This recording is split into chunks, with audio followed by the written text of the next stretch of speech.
թեյ, ատամի խոզանակ, ատամի մածուկ, թաց անձեռոցիկ, մանկական օճառ, մանկական խնձորի պյուրե, վարսակի և բանանի շիլա։ Ռուսական Եվրասիա հասարակական կազմակերպության արցախցիների համար առաջարկած օգնության ցանկն է, որից Հայաստանը հրաժարվել է։ Այս լուսանկարը Ռադար Արմենիային արտգործնախարարության աղբյուրն է փոխանցել, մանրամասնելով, որ նախընտրական շրջանում իրավական սահմանափակումների պատճառով Եվրասիա հասարակական կազմակերպության և Բիկա Բադալյանի միջոցով առաջարկվող հումանիտար օգնությունը համարվում է ոչ նպատակահարմար և այդ մասին ռուսական կողմին տեղեկացրել են։ Կավիճки открываются, правовые нормы Армении.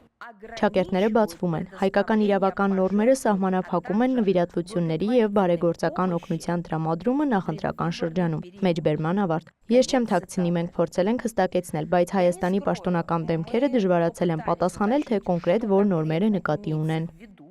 Այսպես 7 րոպե Մարիա Զախարովան մանրամասն ներկայացնում է, թե այդ հասարակական կազմակերպությունը ինչպես ու ինչքան է օգնել արցախցիներին այս ընթացքում։ Մանրամասնում է, թե որ դեպքերում Հայաստանը կարող էր արգելել և չեն հասկանում խնդիրը։ Մեր ուշադրության կենտրոնում այս կազմակերպությունը հայտնվել է հենց Հայաստանում իրականացված մի քանի բարեգործական միջոցառումներից հետո, թիրախում Արցախից բռնի տեղահանված մեր հայրենակիցներն են եւ նաեւ դարձյալ այլ խոցելի խավեր, թոշակառուներ եւ այլն։ Նրանց բաժանում էին ըստ էության փոքրիկ տոպրակներ Ռոսիա с вами, այսինքն Ռուսաստանը ձեզ հետ է այս գրությամբ եւ մեզ հետաքրքիր էր թե ինչ կազմակերպություն է սա։ Եվ այդ հետքերով երբ գնացինք, հասկացանք, որ Կրեմլից սնվող Եվրասիա հասարակական կազմակերպության գործունեությունը բարեգործության քողի տակ ընտրակաշառք է, փաստերի ստուգման հարթակի լրագրող Նանե Մանասյանն է ուսումնասիրել, պատմում է։ Եվ մենք տեսանք ըստ էության նույն սխեմայի կրկնությունը։ Մոլդովայում հենց այս սխեմայով են նրանք սկսել իրենց գործունեությունը եւ այդպիսով հիմք դրել այն միջամտությունների եւ ապօրինությունների շղթային, որոնք հետո որոշակի ազդեցություն են ունեցել այդ երկրի ներքին գործերին, մասնավորապես ընտրական պրոցեսներին։ Նախ սկզբից 2024-ի ապրիլին Ռուսաստանում հիմնադրված Եվրասիա կազմակերպությունը ըստ պաշտոնական նկարագրության հետխորհրդային երկրներում իրականացնում է մարդասիրական ծրագրեր, որի նպատակը հետխորհրդային պետություններում նախկին խորհրդային հիշողությունը կենթանի պահելն է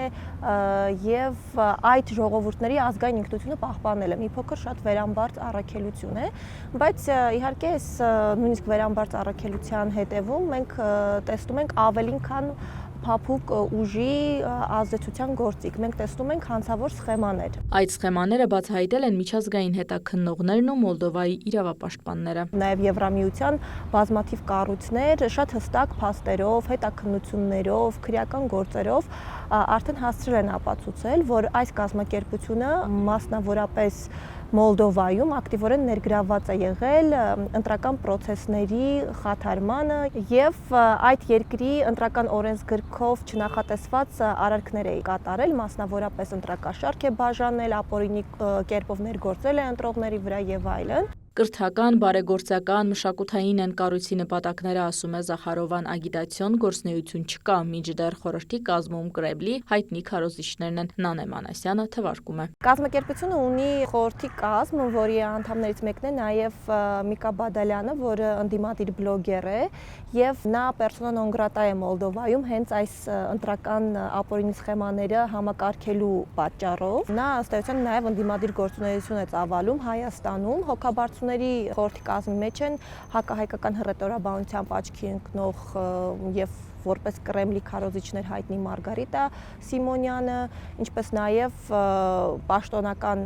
օղակներից նույնպես մարդիկ են ներգրավված, օրինակ Պետդումայի խոսնակ Վյաչեսլավ Վալոդինը եւ այլն, այսինքն տեսնում ենք, որ կա կոնկրետ պետական հովանավորչություն։ Եվ պատահական չէ, որ կազմակերպության գործունեությունը բարձր գնահատել եւ կարեւորությունը ընդգծել է անձամբ Ռուսաստանի Դաշնության արտաքին գործերի նախարար Սերգեյ Լավրովը։ Եթե ռուսական կողմը ցանկանում է արցախցիներին ինչ-որ օգնություն տրամադրել, այն ռուսական կողմը, որը բլոկադայի պայմաններում բազմակի անգամ թանկ վաճառում էր այդ ապրանքը արցախցիներին, գիտենք, որ ռուս խաղաղապահները բիզնես էին անում,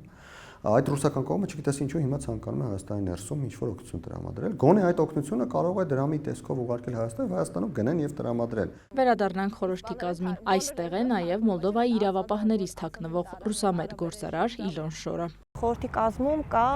ռուսական Սվյազ բանկի ղեկավարը, այս բանկը գտնվում է միջազգային պատժամիջոցների տակ,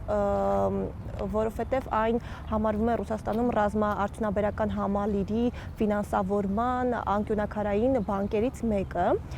բայց այս բանկի միջոցով ըստ էության Եվրազիան բավականին մեծ գումարներ, խոսքը միլիոնավոր դոլարների մասին է,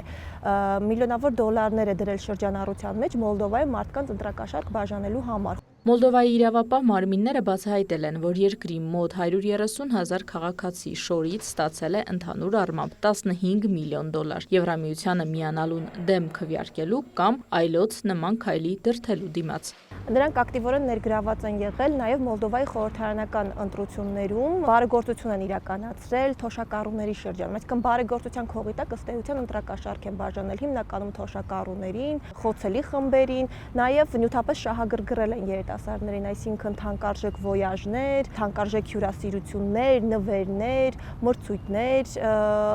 որտեղ մեծ դրամաշնորհներ են տվել երիտասարդներին, եւ այդ փափուկ ուժը իրենք ամբողջությամբ ծառայեցրել են ոչ թե մշակութային կրթական որոշակի ազդեցության տարածմանը, այլ շատ կոնկրետ ընտրություններին ապօրինին միջամտելու համար։ Միջազգային հետաքննությունը բացահայտել է նաև, որ տեղեկատվական տիրույթում Եվրամիության դեմ արշավի առաջնորդների եւ աջակիցների վարձատրություն է սահմանված եղել, որը կազմել է ընդհուպ մինչև $2,500 ամսական։ Բայց Մոլդովայում էլ էր ամեն ինչ սկսվել փոքրիկ հիգիենիկ տոպրակներից, շեշտում է փաստեր ստուգող լրագրողը։ Այսօր մենք գիտենք, որ Մոլդովայում կա քրեական գործ եւ այդ պետությունն ուզում է էքստրեմիստական ճանաչել այդ կազմակերպությունը, գործը դեռևս քննվում է սահմանադրական դատարանում։ Տեսել եմ բազմաթիվ նմանատիպ կառույցներ, որոնք գործում են Մոլդովայում, մինչև պատերազմը գործում էին Ուկրաինայում, գործում են Վրաստանում այսօր, գործում են Միջինասիական որոշ հանրապետություններում։ Ըստ միջազգային հետաքննության ռուսական հետախուզությունը այսպես շահույթ չհետապնդող կազմակերպություններ ստեղծում է, որ հետո դրանց շղարշի տակ համախոհների ցանցն ընդարձակի ու լրտեսներ հավաքագրի։ Դեռ 2024 թվականի մայիսին ռուսալեզու The Insider հարթակը եւս հետաքննություններ հրապարակել, մանրամասն ներկայացնում էր, թե ինչպես են Ռուսաստանի Դաշնության հատուկ ծառայությունները հետխորհրդային երկրներում հասարակական կազմակերպությունների միջոցով երիտասարդների հավաքագրում։ Այդ հետաքննության մեջ Հայաստանը եւս կա։ 2018 թվականի հեղափոխությունից հետո Մոսկվան նման ակտիվություն դրսևորել է նաև Հայաստանում։ Քաղաքագետը զարմանալի է համարում զուտ բարեգործական կազմակերպության համար Զախարովայի օրինակ այդպիսի երկար արձագանքն ու դիտարկումները, թե տպավորություն է ստեղծվում, որ երկրում միտումնավոր փորձում են մաքրել Ռուսաստանի մասին ցանկացած հիշատակում։ Տարօրինակ է համարում նաև զուտ բարեգործական նպատակներով հիմնադրված կազմակերպության անդամ ներկայացուցիչների քարոզչական կոչերը։ Տրամադրման գործընթացը իրականացվում է այնպիսի մարդկանց միջոցով, ովքեր ակնհայտորեն Հայաստանում ոչ թե հակաիշխանական, այլ հակապետական դիրքորոշում ունեն, եւ նրանք քարոզում են Հայաստանի Հանրապետությունը, Հայաստանի Հանրապետության պետականությունը, Ռուսաստանի Դաշնության հետ հարաբերություններից ավելի վեր չդասել։ Նրանց քարոզի մի կարևոր կամ կարելի ասել գլխավոր ուղղությունը այն է, որ Ռուսաստանի հետ հարաբերությունները շատ ավելի կարևոր են, քան Հայաստանի Հանրապետության պետականությունը։ Երբ նրանք հայտարարում են, թե նույն Միկա Բադալյանը Ռուսաստանից Հայաստանի նկատմամբ նման տրամադրություն ունեցող Սեմյոն Բաղդասարովներ եւ այլն, երբ նրանք հայտարարում են, թե Հայաստանը կկործանվի, կան մարդիկ, ովքեր ընկալում են, թե դա նշանակում է, որ Հայաստանը չի կարողանա առանց Ռուսաստանի։ Բայց ես այդպես չեմ ընկալում։ Անձամբ ես կարծում եմ, որ նրանք սպառնում են Հայաստանին, որ եթե դուք հանկարծ փորձեք առանց Ռուսաստանի պետականություն կառուցել, Ռուսաստանը կգա եւ ձեզ կկործանի։ Իդեպ Հայաստանում 2024 թվականից գործունեություն սկսած կազմակերպությունը Հայաստանում գրանցված չէ։ Կա Facebook-յան էջ, նրանք որոշակի գործունեություն են ծավալել, սակայն Արդարադատության իրավաբանական անձանց ռեեստրում այս պահի դրությամբ, մինչ այս պահը մենք նման անունով կազմակերպություն գրանցված չենք տեսել։ Եվ նրանք ունեն իհարկե աջակցող կառույցներ, դա Ռուսաստանի դեսպանատունն է, Ռոսսատրուդնիչեստվո կոչվող գործակալությունն է։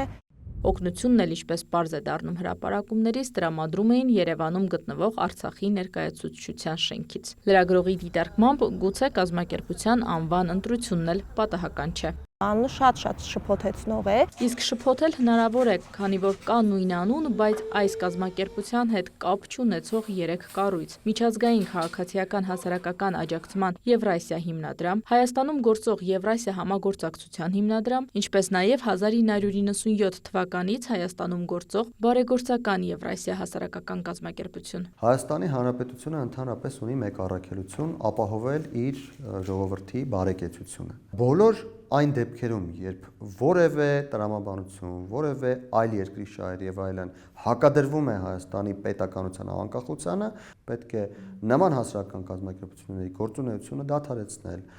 նշված գործունեություն իրականացնող քարոզիչներին արգելել Հայաստանի Հանրապետություն մուտք գործել։ Այսինքն պետությունը պետք է աշխատի, որպեսզի թույլ չտա, որ նման կազմակերպությունները կամ անհատները խանգարեն իր առաքելության իրականացման։ Իրինամ Կրչյան, Էդգար Դավթյան, Դավիթ Դանիելյան, Կիրակնորյա լուրեր։